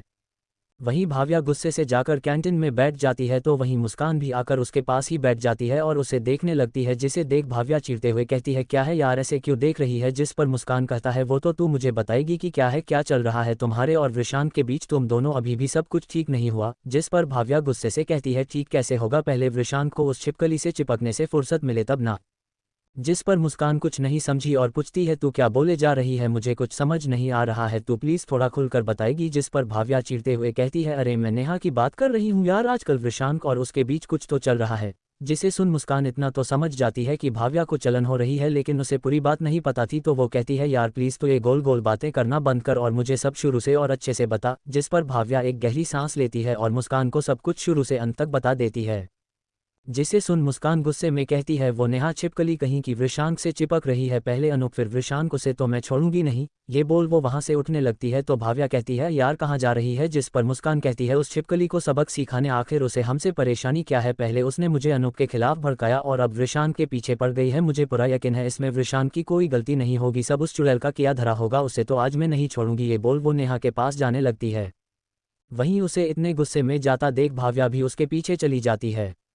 दोनों नेहा को ढूंढने लगती है, तो उन्हें नेहा कॉलेज के पीछे जाते हुए दिखाई देती है, जिसे देख मुस्कान और भाव्या भी उसके पीछे जाने लगती है। वहीं वो दोनों उससे पहले नेहा तक पहुंच पाती, वो दोनों नेहा की बातें सुनने लगती है, जो कि अपने दोस्त से बातें कर रही थी। नेहा की दोस्त नेहा से पूछती है, क्या बात है यार, आजकल तू वृशांक के साथ बहुत दिखती है, तुझे उससे प्यार व्यार तो नहीं हो गया। जिस पर नेहा एक शैतानी हंसी हंसते हुए कहती है, मैं और उस वृशांक से प्यार ये कभी नहीं हो सकता। जिस पर उसकी दोस्त पूछती है, तो फिर तू उसके आगे पीछे क्यों फिरती रहती है, पहले अनूप और अब ये वृशांक, क्या चक्कर क्या है। जिस पर नेहा अपने असली रूप में आते हुए कहती है, अरे यार कुछ नहीं, ये अनूप और वृशांक को असल में बस एक मोहरा है और दोनों के दोनों ही बहुत बड़े बेवकूफ़ हैं। हाँ वो बात अलग है कि वृशांक हैंडसम है और साथ ही साथ स्मार्ट भी, लेकिन उसकी ये क्वालिटी मेरी ज़रूरतों को पूरा नहीं कर सकती। असल में तो मैं बस उस मुस्कान और भाव्या से बदला लेना चाहती हूँ। जिसे सुन मुस्कान और भाव्या के साथ साथ उसकी दोस्त भी हैरान रह जाती है और हैरानी से पूछती है, कैसा बदला। जिस पर नेहा कहती है, ये दोनों ने मिलकर मुझे अमीर होने से रोका था, बस इसीलिए मैं भी इन्हें रुला चाहती हूँ। जिस पर उसकी दोस्त पूछती है, वो कैसे, तो नेहा बताती है, असल में कॉलेज के पहले दिन ही मुझे पता चल गया था अनूप और कोई नहीं बल्कि शर्मा कंपनी का इकलौता वारिस है, तो मैंने उसे अपने प्यार के जाल में फंसाने का सोचा था, लेकिन उसने उस मुस्कान को पसंद कर लिया। वहीं मुस्कान भी उसे पसंद करने लगी थी, जो मुझसे बर्दाश्त नहीं हुआ और मैंने उन दोनों के बीच गलतफहमी की दीवार खड़ी करनी शुरू कर दी। असल में तो मैंने ही मुस्कान को बताया था कि अनूप एक नंबर का प्ले बॉय है और कॉलेज के बाहर मैंने उसे कई लड़कियों के साथ देखा है और वो बेवकूफ़ लड़की चल दी ये पता लगाने, और उसने बिना अनूप से बात किए जो देखा उसे ही सच मान लिया। लेकिन जब इतना सब करने के बाद भी अनूप ने मुझे पर ध्यान नहीं दिया तो मुझे लगा कि शायद वो मेरी किस्मत में है ही नहीं, तो मुझे हमारा सीनियर जिगर दिखा जो अमीर होने के साथ साथ पावरफुल भी है। अगर मैं उसकी गर्लफ्रेंड बन जाती तो पैसे के साथ साथ पावर भी मिलता, लेकिन वो तो उस भाव्या के चक्कर में पड़ गया। अब ये तो हद ही हो गई थी। मुझे अब उस मुस्कान और भाव्या दोनों से ही नफरत हो गई थी, तो मैंने भी ठान लिया था कि मैं इन्हें कभी खुश नहीं रहने दूंगी। असल में उस दिन मैंने ही जाकर जिगर की कंप्लेन प्रिंसिपल से की थी, जिसे देख जिगर को लगा कि भाव्या ने ये सब किया है तो वो उसके पीछे पड़ गया। मैं चाहती थी कि जिगर उसके साथ ऐसा सलूक करे कि फिर वो कहीं मुंह दिखाने के काबिल ना रह जाए, और ऐसा हो भी जाता, लेकिन उसी वक्त विशांत ने आकर उसे बचा लिया और मेरा प्लान फिर एक बार फेल हो गया। लेकिन फिर मैंने देखा कि आजकल विशांत और भाव्या दोनों एक साथ देखा, तो मैंने ठान लिया कि मैं इन दोनों की कभी एक नहीं होने दूंगी। असल में तो मैंने उस दिन भाव्या को क्लास में आते हुए देख लिया था, तो मैंने जानबूझकर विशांत के इतने करीब गई ताकि उस बेवकूफ़ भाव्या को लगे कि मेरा और विशांत का कुछ चल रहा है और वो ये देख गुस्सा जाएगी और उससे बात नहीं करेगी, और हुआ भी वही। अब दोनों एक दूसरे को देखना तक पसंद नहीं करते हैं। ये सुन उसकी दोस्त कहती है, लेकिन इससे तुझे क्या फ़ायदा हुआ? जिस पर नेहा अपनी शैतानी हंसी हंसते हुए कहती है, अरे मेरी भोली दोस्त, कुछ चीज़ें फ़ायदे नुकसान के लिए नहीं बल्कि आत्मशांति के लिए की जाती हैं, और मेरा ये काम उन्हीं में से एक है। और रही बात मेरी ज़रूरतों की, तो उसके लिए मेरे पास अमीर लड़कों की कमी थोड़ी ही है। ये बोल दोनों अपने क्लास की तरफ निकल जाती है। वहीं भाव्या और मुस्कान दोनों नेहा की बात सुन हैरान थी, और साथ ही साथ उन्हें अपने ही बेवकूफ़ी पर गुस्सा भी आ रहा था कि क्यों वो किसी दूसरे की बातों में आ गई और अपने ही दोस्तों पर विश्वास नहीं किया, जबकि उनकी तो इन सब में कोई गलती भी नहीं थी। मुस्कान गुस्से से आग बबूला होते हुए कहती है, आज मैं इस चुड़ैल को नहीं छोड़ूंगी। कमीनी ने हमें बेवकूफ़ बनाया और अब हम पर ही हंस रही है, जिसे देख भाव्या उसे शांत रहने का बोलती है, जिसे देख मुस्कान कहती है, अरे यार तूने सुना ना वो क्या बोल कर गई है, तू ऐसे में इतनी शांत कैसे रह सकती है? जिस पर भाव्या मुस्कुराते हुए कहती है, क्योंकि मेरे पास एक प्लान है जिससे नेहा को अच्छा सबक मिल जाएगा। ये बोल वो अपने फ़ोन का रिकॉर्डर ऑन कर देती है, जिसे उसने तभी ऑन कर लिया था उसके दोस्त ने बात शुरू की थी। ये सुन मुस्कान के चेहरे पर भी मुस्कान आ जाती है और वो पूछती है, तो अब क्या करना है? जिस पर भाव्या कहती है, हम कुछ नहीं करेंगे, अब तो जो करना है वो खुद नेहा ही करेगी। ये बोल वो मुस्कुराने लगती है, क्योंकि उसके दिमाग में एक शैतानी प्लान जो चल रहा था। 37 भाव्या का प्लान। अब आगे नेहा के जाने के बाद जब मुस्कान, जो कि काफ़ी गुस्से में थी, नेहा के पास जाने लगती है, जिसे देख भाव्या उसे रोकती और कहती है, ओए कहाँ जा रही है? जिसे सुन मुस्कान गुस्से से कहती है, यार तूने सुना ना उसने क्या कहा? वो हमें बेवकूफ़ समझती है। इसे तो मैं आज बताती हूँ कि कौन बेवकूफ़ है। जिसे देख भाव्या कहती है, हाँ मैंने सब देखा और सुना भी। जिसे देख मुस्कान कहती है, फिर भी तू इतनी शांत कैसे हो सकती है? जिस पर भाव्या एक रहस्यमयी मुस्कान लिए कहती है, क्योंकि हम उसे उसके ही प्लान में गिराएंगे और सबक सिखाएंगे। ऐसे अगर हमने उसे मारा तो हम गलत नहीं होते हुए भी गलत हो जाएंगे और वो गलत होते हुए भी सही, क्योंकि जो लड़की इतने नाटक खेल सकती है तो वो कुछ भी कर सकती है। इसे तो ऐसा सबक सिखाना होगा कि आगे से हमसे उलझने का सोचे भी ना। ये सुन मुस्कान कहती है, तो क्या करें? जिस पर भाव्या कहती है, मेरे पास एक प्लान है। ये बोल वो अपने फ़ोन की रिकॉर्डिंग ऑन कर देती है, जो उसने तब भी ऑन कर दी थी जब दोनों वहां पहुंची थी। जिसे सुन मुस्कान कहती है, तो हम इसका क्या करने वाले हैं और इससे क्या होगा? जिस पर भाव्या एक बार फिर एक रहस्यमयी मुस्कान देती है और कहती है, हम कुछ नहीं करेंगे, अब तो जो करेंगे वो नेहा की कर्म करेंगे।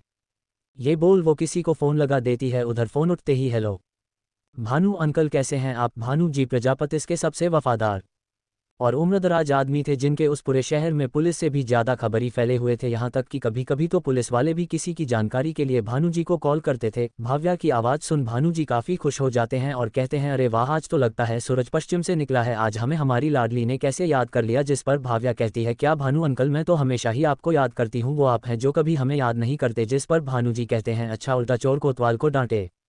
वैसे कहो किस काम के लिए फ़ोन किया है? हमारी राजकुमारी ने हमें।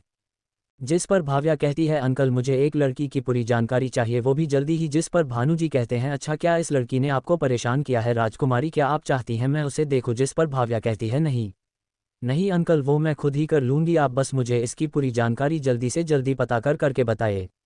ये सुन भानु जी कहते हैं, ठीक है राजकुमारी, आज शाम तक आपके पास इस लड़की पूरी जन्म कुंडली होगी।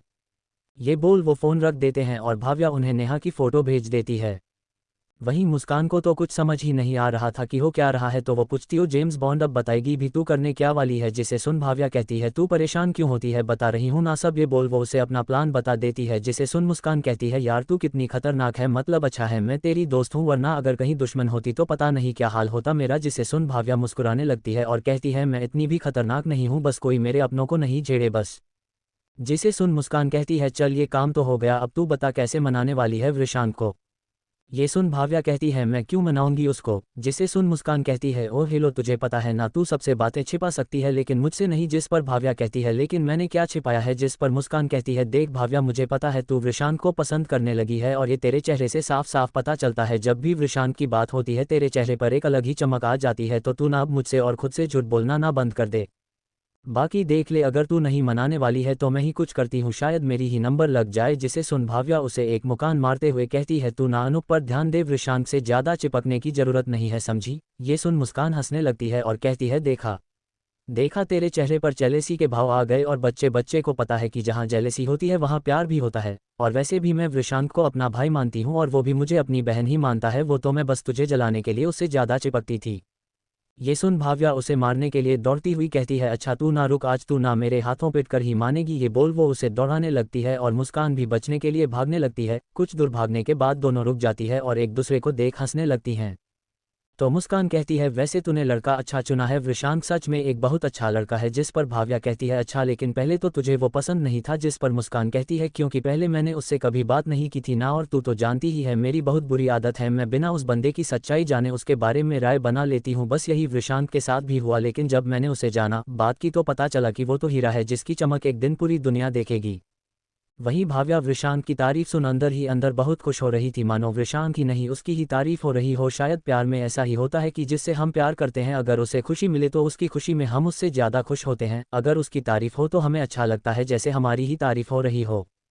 दोनों कुछ देर बात करती है फिर अपने क्लास की ओर निकल जाती हैं। क्लास खत्म होने के बाद हमेशा की तरह विशांत भाव्या को छोड़ने जा रहा था, कार में वो एक बार भी भाव्या की तरफ नहीं देख रहा था, जिसे देख आज भाव्या को विशांत के दर्द का एहसास हो रहा था कि उसे कैसा लगता होगा जब बिना गलती के उसे सजा मिली होगी। ये सब सोचते हुए भाव्या की आंखों में नमी आ जाती है, जिसे वो बड़ी ही सफाई से छिपा लेती है। कुछ ही देर में भाव्या का घर आ जाता है, विशांत उसे ड्रॉप करके वहां से अपने काम के लिए निकल जाता है, वहीं भाव्या उसे तब तक जाते हुए देखती रहती है जब तक वो उसकी आंखों से ओझल नहीं हो जाता है। उसे जाता देख भाव्या अपने आप से कहती है मुझे नहीं पता ये प्यार है या नहीं, लेकिन मुझे तुम्हें इस तरह किसी और के साथ देखना ना जाने क्यों लेकिन अच्छा नहीं लगता, जानती हूँ बहुत दिल दुखाया है मैंने तुम्हारा, लेकिन क्या करूँ तुम्हें बांट नहीं सकती, आज तुम्हें मैं जरूर मना लूंगी, ये सोच वो अंदर चली जाती है। वहीं विशांत वहां से निकल सीधा ऑफिस जाता है जहां आज उसकी उन दो प्रोजेक्ट्स के लिए मीटिंग होनी थी, आज ही पता चलना था कि वो प्रोजेक्ट उसे मिलेगा या नहीं। वहां जाकर विशांत अपनी प्रेजेंटेशन देता है जिसे देख सब काफ़ी खुश थे, और अंत में विशांत की इतने दिन की मेहनत सफल हो जाती है क्योंकि वो प्रोजेक्ट उसे मिल जाता है, जिसे देख उसे काफ़ी खुशी थी। वो लोग जल्द से जल्द काम शुरू हो सकते इसके लिए डील भी साइन कर लेते हैं जिससे विशांत जल्दी से जल्दी काम शुरू कर सके। सब होने के बाद सारे लोग वहां से निकल जाते हैं, सिर्फ विशाल और विशांत ही रह जाते हैं। तो विशाल विशांत से पूछता है सर आखिरकार हमें ये डील मिल ही गई, जिसे सुन विशांत भी मुस्कुरा देता है और पूछता है मिस्टर हेमंत के प्रोजेक्ट का क्या हो रहा है, जिसे सुन विशाल कहता है सर वो तो बहुत ही अच्छा जा रहा है, काम काफ़ी तेजी से हो रहा है, अनवर जी अपनी देखरेख में सब काम अच्छे से संभाल रहे हैं। वो लोग बात कर ही रहे थे कि इतने में मिस्टर हेमंत का फ़ोन ही आ जाता है, जिसे देख विशांत फ़ोन उठाते हुए कहता है मिस्टर हेमंत आपकी उम्र 100 साल होगी, अभी अभी हम लोग आपके बारे में ही बात कर रहे थे। जिसे सुन मिस्टर हेमंत कहते हैं अरे ये तो अच्छी बात है, वैसे मैंने भी आपको एक गुड न्यूज़ देने के लिए फ़ोन किया है, जिस पर विशांत मजाक करते हुए कहता है क्या बात है मिस्टर हेमंत आप दूसरी शादी कर रहे हैं क्या, जिसे सुन मिस्टर हेमंत जोर जोर से हंसने लगते हैं और कहते हैं विशांत तुम मजाक अच्छा कर लेते हैं, भला मैं इस उम्र में शादी क्यों करने लगा, ये दूसरी गुड न्यूज़ है। ये बोल वो आगे कहते हैं तुमने सही कहा था, लोग आजकल स्टेटस के पीछे भागते हैं और इसी के चलते तुम्हें पता है मेरे मॉल की सारी शॉप बिक चुकी है और वो भी काफ़ी ज़्यादा दामों में, और इससे हमें दुगने से भी ज़्यादा फ़ायदा हुआ है। ये सुन विशांत मुस्कुराते हुए कहता है ये तो वाकई गुड न्यूज़ है मिस्टर हेमंत, जिसे सुन मिस्टर हेमंत कहते हैं अरे ये तो मेरे लिए गुड न्यूज़ है, तुम्हारी तो अभी बाकी है। ये सुन विशांत नासमझी से पूछता है आप कहना क्या चाहते हैं मिस्टर हेमंत, जिस पर मिस्टर हेमंत कहते हैं देखो विशांत मैं जानता हूं कि हमारे प्रोजेक्ट से तुम्हें कुछ भी फायदा नहीं हुआ है सिवाय पब्लिसिटी के, तो हमारी कंपनी ने मिलकर ये फैसला किया है कि हम प्रॉफिट का 20% तुम्हें दे, क्योंकि कहीं ना कहीं तुमने ही इस प्रोजेक्ट को सफल बनाया है। ये सुन विशांत तो हैरान ही हो जाता है क्योंकि प्रॉफिट का 20% भी काफ़ी ज़्यादा होता, जिसे सुन विशांत कहता है अरे मिस्टर हेमंत ये आप कैसी बातें कर रहे हैं, ये तो आपका प्रॉफिट है, इसमें हमारी हिस्सेदारी कैसी आपने इतना हमारे लिए सोचा, हमारे लिए यही काफ़ी है। जिस पर हेमंत जी कहते हैं, मुझे पता था तुम यही सब कहोगे, इसीलिए मैंने तुम्हें पहले ही 20% प्रॉफिट देने का ऐलान कर दिया है। अब तुम इससे मुकर नहीं सकते, और वैसे भी इसे हिस्सेदारी ना समझकर अपने बड़ों का आशीर्वाद समझकर ही ले लो। मुझे पता है नई कंपनी में हजारों दिक्कतें आती हैं, इससे तुम्हें पुराना सही लेकिन थोड़ी मदद तो मिलेगी ही। ये बात विशांत के दिल को छू जाती है, जिसे सुन विशांत कहता है, थैंक यू मिस्टर हेमंत, आपका दिल सच में काफ़ी बड़ा है। अगर कभी भी जिंदगी आपको मेरी ज़रूरत पड़े तो मुझे ज़रूर बताइएगा। ये सुन मिस्टर हेमंत मुस्कुराने लगते हैं और खुद तरक्की करो कहकर फ़ोन कट कर देते हैं। वहीं खड़ा विशाल भी सारी बातें सुन रहा होता है और कहता है, सर ये तो कमाल ही हो गया, इस तरह तो हम लोग सिर्फ इसी डील से लगभग 100 करोड़ प्रॉफिट में आ चुके हैं। जिसे सुन विशांत भी कहता है, सही कहा तुमने विशाल। खैर ये सब छोड़ो और काम पर लग जाओ, क्योंकि अभी भी मंजिल काफ़ी दूर है। ये बात विशांत ने राकेश की कंपनी की ओर देखते हुए कही थी, जिसे देख विशाल भी सोच में पड़ जाता है कि आखिर इस इंसान को चाहिए क्या। लेकिन जो भी हो, ये इंसान जिस स्पीड से जा रहा है, एक ना एक दिन जरूर राकेश की कंपनी का नामो निशान मिट जाएगा। ये सोच विशाल जी सर कह वहां से निकल जाता है। वहीं विशांत राकेश बजाज की कंपनी को देखते हुए कहता है, बस उस दिन का इंतजार करो राकेश बजाज, जब हम आमने सामने होंगे उस दिन तुम्हें पता चलेगा कि तुमने किससे पंगा लिया है। तो क्या होगा आगे और क्या सोचा है भाव्या नाव विशांत को मनाने के लिए, और क्या प्लान कर रही है भाव्या नेहा को सबक सिखाने के लिए। 38 इश्क की दस्तक। अब आगे विशाल वहां से निकल जाता है तो वहीं विशांत अभी भी राकेश बजाज की कंपनी को ही देख रहा था, जिसके बाद वो आकर अपना काम करने लगता है, जिसमें उसे काफ़ी रात हो जाती है। वहीं दूसरी तरफ आज भाव्या ने खुद से खाना बनाया था और बहुत अच्छे से तैयार हुई थी, जिसे देख भावेश जी और कौशल्या जी उससे पूछते भी है कि क्या बात है, लगता है आज कोई स्पेशल दिन है जो ये सब मिल रहा है। जिस पर भाव्या कुछ नहीं कहती, बस मुस्कुरा के बात टाल देती है। तो वो लोग भी आगे कुछ नहीं पूछते और खाना खाकर अपने कमरे में चले जाते हैं। वहीं भाव्या अब बैठकर विशांत का इंतजार करने लगती है। उसे काफ़ी देर हो जाता है इंतजार करते करते, लेकिन फिर भी वो इंतजार करती रहती है। आखिरकार काफ़ी रात होने के बाद विशांत घर आता है। उसे आता देख भाव्या का दिल जोर जोर से धड़क रहा था। वैसे तो विशांत के सामने आते ही भाव्या को कुछ अलग एहसास तो हमेशा से होता था, लेकिन आज की बात ही कुछ और थी।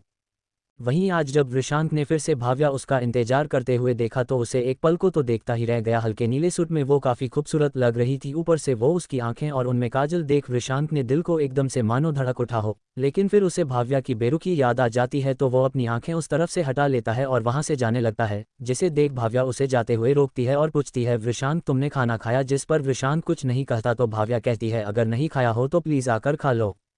ये बात भाव्या ने इतनी मासूमियत से बोली थी, विशांत चाह कर भी मना नहीं कर पाया और आकर खाना खाने बैठ गया। वहीं भाव्या भी जल्दी से खाना गर्म करके ले आई और विशांत के पास ही बैठ गई और उसे आस भरी नज़रों से देखने लगी। वहीं भाव्या को खुद को देखता पाकर उसे समझ में आ जाता है कि आज का खाना उसने ही बनाया है, क्योंकि उसने भाव्या की आंखों में वो सवाल कि कैसा लगा खाना पढ़ लिया था। खाना तो वाकई काफ़ी अच्छा था, और अच्छा होता भी क्यों ना, आखिर आज के खाने में मसाले के साथ साथ भाव्या का प्यार जो मिला था उसमें। लेकिन विशांत जानबूझकर कुछ नहीं बोलता, जिसे देख भाव्या को अंदर ही अंदर काफ़ी बुरा लगता है। लेकिन वो सोचती है कि उसने जो उसके साथ किया है उसके मुकाबले में ये तो कुछ भी नहीं है। विशांत खाना खाकर वहां से जाने लगता है तो भाव्या विशांत कहते हुए उसका हाथ पकड़ लेती है, जिसे देख विशांत अपने चेहरे पर एक तंज भरी मुस्कुराहट लिए कहता है, मिस भाव्या आपको एक नौकर का हाथ पकड़ना शोभा नहीं देता। ये बोल वो अपने हाथ को भाव्या से छुड़वा लेता है, जिसे देख भाव्या को अपने ही कहे पर अब शर्म आती है कि उसने बिना जाने समझे उस दिन विशांत को क्या क्या नहीं बोला था, यहाँ तक कि उसने तो विशांत को थप्पड़ तक मार दिया था। ये याद आते ही भाव्या की चेहरे पर दर्द उभर आता है और आंखों में नमी आ जाती है। वहीं विशांत अपना हाथ छुड़ाकर वहां से जाने लगता है। वो अभी कुछ ही कदम आगे बढ़ होगा कि उसे महसूस हुआ जैसे किसी ने पीछे से उसका शर्ट पकड़ लिया हो, और फिर अगले ही पल उसे अपने बैक पर किसी का सिर महसूस हुआ, जिसे महसूस करते ही विशांत की आंखें एक अलग ही एहसास से बंद हो जाती है। वो सिर और कोई नहीं बल्कि भाव्या का ही था। जब विशांत उसे वहां छोड़ जाने लगा तो उसने ही पीछे से विशांत की शर्ट पकड़ ली थी और अपना सिर उसके बैक पर रख दिया था। दोनों ही दिल में एक अलग ही तूफान चल रहा था, लेकिन कोई भी किसी से कुछ कहने को तैयार ना था। दोनों ही बस इस वक्त एक दूसरे को महसूस करने में लगे हुए थे कि तभी विशांत को एहसास होता है कि भाव्या रो रही है। अब यह एहसास होते ही विशांत का दिल तड़प उठता है और वो पीछे मुड़कर भाव्या को अपने गले लगा लेता है। वहीं भाव्या विशांत के गले लगते ही उसका रोना और बढ़ जाता है, जिसे देख विशांत परेशान हो जाता है और पूछता है, भाव्या क्या हुआ, क्या किसी ने तुम्हें परेशान किया है, बताओ मुझे क्या बात है, कोई परेशानी है। लेकिन भाव्या का रोना कम होने के बजाय और बढ़ जाता है। ये देख विशांत और ज़्यादा परेशान हो जाता है और कहता है, भाव्या देखो मेरा दिल बैठा जा रहा है, प्लीज़ बताओ क्या बात हो गई जो तुम इतना रो रही हो। जिस पर भाव्या रोते हुए बस इतना कह पाती है, आई सॉरी विशांत। ये सुनते ही विशांत सारा माजरा समझ जाता है, लेकिन फिर भी पूछता है, किस बात की सॉरी भाव्या, बताओ मुझे, और पहले तो तुम रोना बंद करो, चलो अब अच्छे बच्चे की तरह रोना बंद करो। ये बोल वो उसे एक गिलास पानी देता है, जिसे भाव्या एक ही सांस में पी जाती है। तब वृषांक उससे पूछता है अब बताओ क्या हुआ है, जिस पर भाव्या कहती है आई एम सॉरी विशी, मैं तुम्हें गलत समझा और ना जाने क्या क्या बोल दिया उस दिन, यहाँ तक मैंने तो तुम्हें थप्पड़ तक मार दिया। मैंने कैसे विश्वास नहीं किया तुम पर, जबकि मुझे पता था कि तुम कभी उस तरह की घटिया हरकत नहीं करोगे। ये बोल वो एक बार फिर रोने लगती है, जिसे देख वृषांक वापस उसे गले लगा लेता है और कहता है बस इतनी सी बात, अरे पागल, मुझे तुम्हारी किसी भी बात का बुरा नहीं लगा था, बस मैं थोड़ा हट हुआ था कि तुमने मुझ पर ना विश्वास कर किसी और पर विश्वास किया और मेरी बात तक नहीं सुनी। जिस पर भाव्या फिर से कहती है आई एम सॉरी विशी, मुझे पता है तुम्हें कैसा लगा होगा, लेकिन मैं भी क्या करती उस वक्त जो मैंने देखा उसे देखकर तुम्हें पता नहीं है मुझे कितना बुरा लगा था, लेकिन आज पता चला कि वो तो सब कुछ मुझे दिखाने के लिए ही किया गया था। ये सुन वृषांक नासमझी से पूछता है क्या क्या मतलब तुम्हारा, जिस पर भाव्या उसे नेहा की पूरी सच्चाई बता देती है, जिसे सुन वृषांक हैरान रह जाता है। उसका हैरान चेहरा देख भाव्या कहती है देखा मुझे पता था तुम भी ये जान हैरान रह जाओगे, जिस पर वृषांक कहता है नहीं, मुझे नेहा की सच्चाई हैरानी नहीं हुई, क्योंकि वो तो मैं पहले से ही जानता था, लेकिन मुझे लगा था कि नेहा बस मुझे अपने बॉयफ्रेंड को जेलस करने और उन्हें मेरे खिलाफ करने के लिए ये सब कर रही है, लेकिन मुझे नहीं पता था कि असल में तो उसका प्लान तुम्हें हर्ट करना था। फिर गुस्से में आते हुए कहता है और उसने तो जिगर तो भी उकसाया था ताकि वो तुम्हारे साथ ये बोलते ही वृषांक के सिर पर तो जैसे खून ही सवार हो जाता है। वो उस वक्त को याद करने लगता है जब उसने भाव्या को उन लोगों के बीच फंसे हुए देखा था। वो तो ये सोचना तक नहीं चाहता था कि अगर वो उस दिन अपने दिमाग का कहा मानकर वहां से चला गया होता तो भाव्या के साथ क्या होता। ये याद करते ही वृषांक की पकड़ भाव्या पर अचानक थोड़ी कसने सी लगती है, जिसे देख भाव्या को अजीब लगता है। तो वो वृषांक को देखने लगती है, जिसके चेहरे पर डर साफ साफ नजर आ रहा था, जिसे देख वो समझ जाती है कि वो उसके लिए ही डर रहा है। ये देख उसे अंदर ही अंदर बहुत खुशी होती है और वो वापस वृषांक के सीने में छिपती हुई कहती है तुम परेशान मत हो विशी, कुछ हुआ तो नहीं ना। जिस पर वृषांक कहता है लेकिन अगर मैं वहां सही समय पर नहीं आया होता तो, अगर मैं वहां से चला गया होता तो। फिर गुस्से से कहता है ये नेहा ऐसा कैसे कर सकती है, एक लड़की होकर भी एक लड़की की इज्जत के साथ खिलवाड़ कैसे कर सकती है, इसे तो मैं नहीं छोड़ूंगा, इसकी हिम्मत भी कैसे हुई ये सब करने की। वृषांक को गुस्से में देख भाव्या उसे शांत कराते हुए कहती है अरे विशी शांत हो जाओ, मैं खुद ही उससे अपना बदला लेने का सोच लिया और इनफैक्ट मैंने तो प्लान भी बना लिया है। जिसे सुन वृषांक उसे देखने लगता है और कहता है और जरा मैं भी तो सुनूं तुमने क्या प्लान बना लिया है। जिस पर भाव्या उसे अपना प्लान बताती है, जिसे सुन वृषांक उसकी तारीफ करते हुए कहता है अरे वाह, विस्मयादिबोधक चिन्ह, तुमने तो बहुत अच्छा प्लान बनाया है, वैसे मुझे लगा नहीं था कि तुम ऐसा कुछ सोच सकती हो। जिसे सुन भाव्या वृषांक से अलग होते हुए अपनी कमर पर हाथ रख हल्के गुस्से से कहती है अच्छा तो तुमने मुझे क्या बुद्धू समझा था। जिस पर वृषांक भी उसे चिढ़ाने के लिए कहता है इसमें समझना क्या था। ये बोल वो चुप हो जाता है। वहीं ये सुन भाव्या वृषांक के पेट पर एक मुक्का मारते हुए कहती है अच्छा तो मैं बुद्धू हूँ। जिस पर वृषांक हंस देता है और उसे वापस गले लगाते हुए कहता है नहीं, मैंने ऐसा तो नहीं कहा। जिसे सुन भाव्या मुस्कुराने लगती है और उसके सीने में खुद को छिपा लेती है। बातों बातों में उन्हें यह एहसास ही नहीं होता कि वो लोग एक दूसरे के कितना करीब आ गए हैं। तो वृषांक भाव्या तो अपने सीने से लगाकर पूछता है वैसे भाव्या एक बात पूछूं। जिस पर भाव्या हम में जवाब देती है तो वृषांक उससे पूछता है तुम्हें बुरा क्यों लगा था जब तुमने मुझे नेहा के साथ देखा था। जिसे सुन भाव्या एकदम से अपने होश में आती है और उसे एहसास होता कि वो इस वक्त कहाँ पर है। जिसका एहसास होते ही वो वृषांक से अलग होती है और बात को टालते हुए कहती है बस ऐसे ही, वैसे काफ़ी रात हो गई है, हमें सो जाना चाहिए। ये बोल वो जाने लगती है तो वृषांक उसका हाथ पकड़ उसे अपने करीब कर लेता है, जिससे भाव्या के शरीर में सिरहंसी पैदा हो जाती है और उसकी आंखें खुद ब खुद ही बंद हो जाती है।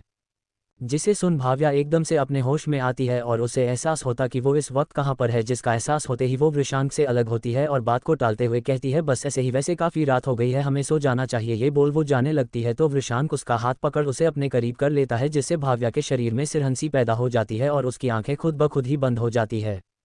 तो वृषांक वापस से उससे पूछता है बताओ ना भाव्या तुम्हें बुरा क्यों लगा था। जिस पर भाव्या कहती है पता नहीं, मुझे नहीं पता, लेकिन कोई भी लड़की तुम्हारे नज़दीक आए ये मुझसे बर्दाश्त नहीं होता, ना जाने क्यों, लेकिन मैं तुम्हें किसी के साथ बांटना नहीं चाहती, यहाँ तक कि मुस्कान के साथ भी नहीं। ये सुन वृषांक के चेहरे पर 440 वोल्ट वाली स्माइल आ जाती है। उससे भाव्या का जवाब सुन ना जाने क्यों लेकिन आसमान ने उड़ने जैसा फील हो रहा होता है। उसे खुद भी कुछ समझ नहीं आ रहा था कि उसे ऐसा फील क्यों नहीं हो रहा है, यहाँ तक उसे ये सब निशा के साथ भी कभी फील नहीं हुआ। तो वृषांक वापस से उससे पूछता है बताओ ना भाव्या तुम्हें बुरा क्यों लगा था। जिस पर भाव्या कहती है पता नहीं, मुझे नहीं पता, लेकिन कोई भी लड़की तुम्हारे नज़दीक आए ये मुझसे बर्दाश्त नहीं होता, ना जाने क्यों, लेकिन मैं तुम्हें किसी के साथ बांटना नहीं चाहती, यहाँ तक कि मुस्कान के साथ भी नहीं। ये सुन वृषांक के चेहरे पर 440 वोल्ट वाली स्माइल आ जाती है। उससे भाव्या का जवाब सुन ना जाने क्यों लेकिन आसमान ने उड़ने जैसा फील हो रहा होता है। उसे खुद भी कुछ समझ नहीं आ रहा था कि उसे ऐसा फील क्यों नहीं हो रहा है, यहाँ तक उसे ये सब निशा के साथ भी कभी फील नहीं हुआ। वहीं भाव्या अपने होश में आती है और हैरान हो जाती है कि अभी अभी उसने ये क्या कह दिया। अब तो उसे वृषांक से नजरें मिलाने की हिम्मत भी नहीं हो रही थी। वो जल्दी से वृषांक के खुद को छुड़ाकर वहां से अपने कमरे में भाग गई। वहीं वृषांक तो आज अलग ही आसमानों में उड़ रहा था। उसने जो भाव्या से सुना था उसे वो बार बार अपने मन में दोहरा रहा था, जिससे उसे एक अलग ही खुशी मिल रही थी। शायद अब दोनों के ही मन में अब इश्क की दस्तक हो चुकी थी, बस अब उन दोनों को ही अपने दिल के दरवाजे खोलने थे। तो क्या होगा आगे और आखिर क्या है भाव्या का प्लान? चफौटी नेहा को सबक सिखाना -1। अब आगे मुस्कान और भाव्या कैंटीन में बैठ आपस में बात कर रहे थे कि कैसे वो नेहा को सबक सिखाएंगे। वहीं दूसरी तरफ वृषांक अनूप के पास गया, जो कि फ़ोन पर किसी से बात कर रहा था। उसकी बात सुन वृषांक को पता चला कि वो माया की शादी के बारे में ही बात कर रहा है। वहीं अनूप वृषांक को आता देख वो फ़ोन रख देता है और कहता है, अरे वृषांक कैसे हो? जिस पर वृषांक पूछता है किसका फ़ोन था, तो अनूप बताता है, अरे यार तुम्हें तो मालूम ही है ना कि अगले महीने माया की शादी है, तो बस उसकी के काम में लगा हुआ हूँ। ये हमारे आश्रम में पहली शादी है, तो मैं चाहता हूँ ये बहुत अच्छे तरीके से हो। ये सुन वृषांक पूछता है, तो फिर परेशानी क्या है? जिस पर अनूप कहता है, यार बजट थोड़ा कम पड़ रहा है, बस उसी की थोड़ी टेंशन है। जिसे सुन वृषांक कहता है, तुम्हें पैसों की दिक्कत हो रही है, लेकिन मैंने तो सुना है तुम शर्मा कंपनी के इकलौते वारिस हो, तुम्हें पैसों की दिक्कत कैसे हो सकती है? जिसे सुन अनूप मुस्कुराते हुए कहता है, हाँ सही कहा तुमने, मैं शर्मा कंपनी का इकलौता वारिस हूँ, लेकिन मैं वारिस हूँ, मालिक नहीं। ऐसा नहीं है कि अगर मैं पापा से पैसे मांगूँ तो वो मुझे नहीं देंगे, बल्कि उन्होंने तो मुझसे कहा है कि मैं बहुत अच्छा काम कर रहा हूँ और अगर उस काम में वो हमारी मदद कर सके तो बहुत अच्छा है। लेकिन मैंने ऑलरेडी उनकी काफ़ी मदद ले ली है, तो अब मैं ये अपने आप से करना चाहता हूँ, तो उसीलिए कुछ डोनेशन के लिए कॉल कर रहा था। वैसे ये सब छोड़ो, तुम बताओ, तुम आज बहुत खुश नजर आ रहे हो। जिस पर वृषांक मुस्कुराने लगता है और कहता है, बात ही वैसी है। जिस पर अनूप उसे छेड़ते हुए कहता है, हो क्या बात है, हमारा लड़का तो बल्श कर रहा है, वैसे क्या बात है मुझे भी तो बताओ। जिस पर वृषांक उसे सारी बात बता देता है, जिसे सुन अनूप वृषांक के लिए काफ़ी खुश था। तो वृषांक थोड़ा सीरियस होते हुए कहता है, अनूप क्या तुम कुछ नहीं बोलोगे अपने और मुस्कान के बारे में? शायद तुमने देखा नहीं, लेकिन मैं रोज देखता हूँ मुस्कान की आंखों को, वो हमेशा लाल ही रहती है जैसे वो रोकर आई हो। और तुम्हें अच्छे से पता है कि उसकी भी उसमें कोई गलती नहीं थी, तो तुम उसे माफ़ क्यों नहीं कर देते? जिस पर अनूप कहता है, तुम्हें तो पता ही है कि मैं उसे क्यों माफ़ नहीं कर रहा, फिर तुम क्यों ऐसा बोल रहे हो? मुझे भी दिखती हैं उसकी लाल आंखें, लेकिन मेरा क्या, मेरे साथ जो हुआ उसे मैं इतनी आसानी से कैसे भूल जाऊं? तुम बताओ, क्या तुम माफ़ कर पाते अगर भाव्या ने ऐसा किया होता तो? जिस पर वृषांत कहता है, मानता हूं तुम्हारे साथ जो हुआ वो गलत था, लेकिन अनूप तुम भी इस बात को समझो कि उसने ये जानबूझकर नहीं किया था। उसका अतीत ही ऐसा है कि वो चाहकर भी किसी पर भरोसा नहीं कर पाती है। और जहां तक रही कि मैं माफ़ कर पाता या नहीं, तो तुमने शायद ढंग से सुना नहीं जो मैंने अभी अभी मैंने तुम्हें बताया। मैंने भाव्या तो माफ़ किया, जबकि मुझे नहीं पता कि मैंने उसके लिए जो फील करता हूँ वो एक अफेक्शन है या प्यार। ये सुन अनूप कहता है, हाँ जानता हूँ कि उसका अतीत कैसा था, लेकिन जैसे हाथ की पांचों उंगलियां बराबर नहीं होती, वैसे ही हर इंसान एक जैसा नहीं होता। ये उसे समझने की ज़रूरत है। और रही बात तुम्हारी, तो मैं तुम्हारे जितना महान नहीं हूँ यार, और अब मुझे इस बारे में कोई बात नहीं करनी, क्योंकि मुझे अभी बहुत काम है। ये बोल वो वहाँ से जाने लगता है कि तभी वृषांत के फ़ोन में मैसेज आता है, जिसे देख उसके चेहरे पर मुस्कुराहट आ जाती है। तो वो अनूप को जाते हुए रोकता है और कहता है, अरे यार कहाँ जा रहा है, चल तुझे आज मस्त शो दिखाता हूँ। ये सुन अनूप नासमझी से उसे देखते हुए पूछता है, तू क्या बोल रहा है यार, कैसा शो? तो वृषांत कहता है, अरे तू चल, तो ये बोल वो उसे कैंटीन ले जाने लगता है। चलते हुए वो अनूप से बहाने से पूछता है, वैसे अनूप कितने पैसों की ज़रूरत है माया की शादी के लिए? जिस पर अनूप कहता है, अरे यार करीबन 10 लाख की। ये सुन वृषांत रुक जाता है और सोचता है, इतनी सी रकम के लिए ये परेशान है, मतलब अगर ये अपने पापा के अकाउंट से वो 10 लाख निकाल भी लेगा तो किसी को कुछ पता भी नहीं चलेगा। लेकिन फिर उसे अनूप की बात याद आ जाती है कि वो खुद से ये सब करना चाहता है। ये सोच वो अपने आप से कहता है, ये इतना अच्छा काम कर रहा है तो मैं इसकी इस काम में साथ ना सही लेकिन थोड़ी मदद तो कर ही सकता हूँ। ये सोच वो अनूप से कहता है, अनूप तुम एक काम करो, तुम ना कैंटीन चलो और मेरे लिए एक सीट रखना, मुझे कुछ काम याद आ गया तो मैं बस अभी आया हो। कि ये बोल वो वहाँ से अनूप की कोई बात बिना सुने वहाँ से निकल जाता है। वहीं अनूप तो उसे बस जाते हुए ही देखते रह जाता है। वहां से निकल वृषांक एक खाली जगह पर आता है और तुरंत विशाल को कॉल लगाता है। विशाल जो इस वक्त दूसरे प्रोजेक्ट पर काम कर रहा था, वृषांक का फोन आता देख तुरंत उठा लेता है और पूछता है, गुड मॉर्निंग बॉस, क्या हुआ, कुछ काम था आपको? जिस पर वृषांक कहता है, हाँ विशाल, तुम ना जितनी जल्दी हो सके मात्र छाया जाओ और कंपनी के नाम से 20 लाख का डोनेशन देकर आओ। और हाँ, किसी को भी पता नहीं चलना चाहिए उस कंपनी का मालिक कौन है, तुम ये कंपनी के नाम पर करोगे, ठीक है? ये सुन विशाल को कुछ समझ नहीं आता, लेकिन फिर वो ओके सर कहता है, जिसे सुन वृषांक फोन काट देता है। वहीं विशाल को तो कुछ समझ ही नहीं आता कि आखिर माजरा क्या है, तो वो मात्र छाया के बारे में सर्च करता है तो पता है कि ये आश्रम और किसी का नहीं बल्कि अनूप का ही है। ये देख उसे सारा माजरा समझ आ जाता है और वो खुशी खुशी वृषांक का काम करने निकल जाता है। उधर कैंटीन में अनूप जाकर एक जगह बैठ जाता है जहां से मुस्कान और भाव्या उसे आसानी से देख सकती थी। जहां भाव्या उसे देख बस मुस्कुरा देती है, तो वहीं मुस्कान जब अनूप को देखती है तो उसे अपना दिल जोरों से धड़कता सा महसूस होता है। उसे ठीक उसी तरह महसूस हो रहा था जब उसने अनूप को पहली बार देखा था। वहीं अनूप को भी मुस्कान के चेहरे की गायब चमक देख बहुत दर्द होता है। प्यार तो वो भी उससे बेशुमार करता था, लेकिन वो उससे कुछ नहीं कह सकता था और अपनी नज़रें फेर लेता है, जिसे देख मुस्कान की आंखें नम हो जाती हैं, जिन्हें वो बड़ी आसानी से भाव्या से छिपा लेती है। वहीं कुछ ही देर में वहां सबको नेहा आती हुई दिखाई देती है, जिसे देख मुस्कान और भाव्या के चेहरे पर स्माइल आ जाती है। अब शुरुआत होती है प्लान के पहले स्टेप की, जिसके लिए मुस्कान को नेहा से जानबूझकर लड़ना था, ताकि मौका पाते ही भाव्या नेहा का फ़ोन हासिल कर सके। और होता भी वैसा ही। प्लान के मुताबिक मुस्कान जानबूझकर नेहा से टकरा जाती है, जिससे वो गिर जाती है, जिससे उसका फ़ोन बैग से गिर जाता है और भाव्या जल्दी से उसका फ़ोन लेकर कुछ करती है। उधर मुस्कान उससे जानबूझकर गिराने के बाद मासूम बनने का नाटक करते हुए कहती है, ओ आई एम सॉरी नेहा, मैंने ये जानबूझकर नहीं किया, सच में ये गलती से हो गया है।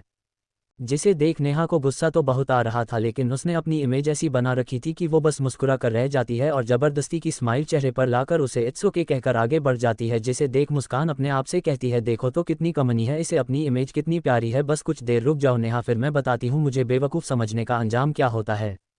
वहीं वृषांक आकर अपने सीट पर बैठ जाता है और अनूप से पूछता है, अरे सॉरी यार, वो काम आ गया था वरना नहीं जाता, वैसे मैंने कुछ मिस किया क्या? जिस पर अनूप कहता है नहीं, जिसे सुन वृषांक के चेहरे पर मुस्कुराहट आ जाती है और वो मस्त अपनी चाय लेकर सामने होने वाले शो का इंतजार करने लगता है। वहीं दूसरी तरफ नेहा जाकर एक सीट पर बैठ जाती है। वो वहां बैठी ही थी कि तभी उसके सामने आकर एक लड़का बैठ जाता है, जिसका नाम नमन था। वो एक बहुत ही अमीर घर का मासूम लड़का था, जिसे नेहा ने अपनी खूबसूरती की जाल में फंसाया था और उससे अपने सारे खर्चे करवाती थी। जिसे देख वृषांक को अंदर ही अंदर बहुत खुशी होती है कि भाव्या उसे लेकर कितनी पॉजिटिव। वो अपने आप से कहता है, यार ये तो गुस्से में भी कितनी क्यूट लगती है। वो भाव्या को प्यार से देखने लगता है। वहीं नेहा इस बात से अनजान कि कौन सा तूफान उसके पीछे आ रहा है। वो नमन को मनाने में लगी हुई थी। वो मनाते हुए कहती है, यू नो ना baby how much I love you, तो तुम क्यों गुस्सा होते हो? वो आगे कुछ कहती उससे पहले पीछे से आवाज़ आती है, अच्छा तो जो तुम मुझसे करती हो वो क्या है?